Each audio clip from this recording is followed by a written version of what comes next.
Matapos ang pagsasalita ni Jackie Forster sa kanyang YouTube channel tungkol sa nangyaring hiwalayan ng kanyang anak na si Kobe at Kailin Alcantara, marami namang mga kaibigan ni Kailin ang tila nagbigay ng kanilang pahayag at ipinagtanggol si Kailin tungkol sa mga naging akusasyon ni Jackie Forster. Sa naging video kasi ni Jackie ay lumalabas na tila manipulative at abusive si Kailin. Kaya naman ayon sa isang kaibigan ni Kailin, I don't usually speak out like this, but this matters. I've known Kai for 12 years, not just casually, but as someone really close to me. Seeing what's being said about her lately has been tough because it doesn't match the person I know. Kai is one of the kindest people I've ever met. She checks in, she shows up, and she gives even when she doesn't have to. She cares deeply and always tries to do the right thing. Those of us who know Kai know she's a good person. She handles tough situations with care and owns up when she needs to. That should count for more than whatever people are assuming online. Just wanted to say that there's more to the story and more to her. Sabi pa ni Trisha V. Villanueva, people only get mad and defensive about certain topics when they know they're guilty. Why are so many details left out in the statement video? Where were all the comforting messages from Kobe's family, friends, relatives that were sent to Kylene? Why comfort and assure someone if they think Kai was in the wrong?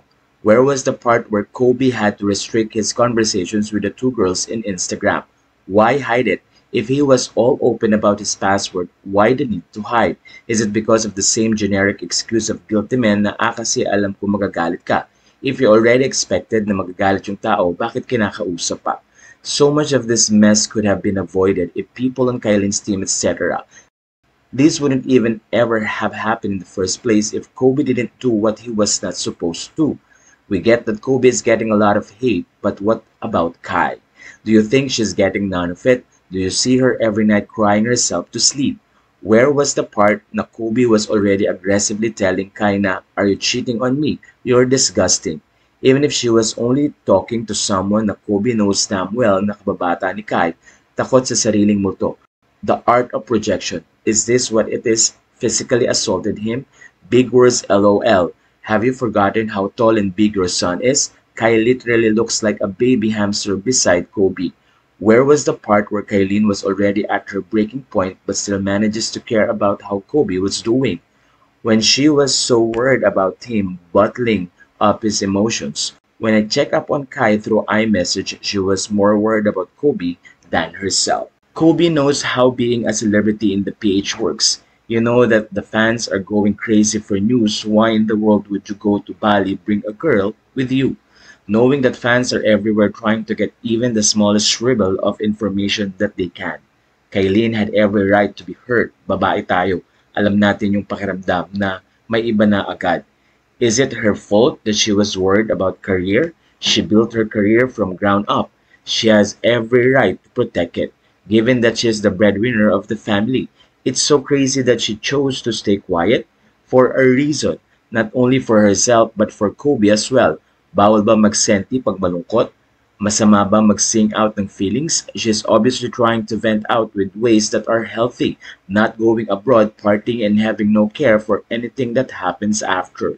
And come on, stooping down so low trying to bring up her family's past who's adding fuel to the fire now.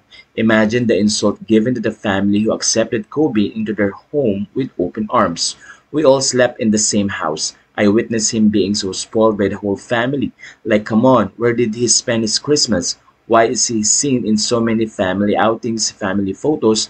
Because he was family to us. So I don't go out there saying that he wanted to try. He knows damn well that we all treated him so well to the point that he probably thought to himself, ganito pala pag kumpleto. Stop trying to force out things that aren't true just because you know Kai is silent. It's not her fault that Kai B fans are able to puzzle things together without her saying anything just yet. Almost forgot, no to victim blaming. Sa puntong ito ay maraming netizen ang tila sumusuporta sa mga post na ito ng mga kaibigan ni Kylie. Wala na pong masasabi niyo sa story na ito.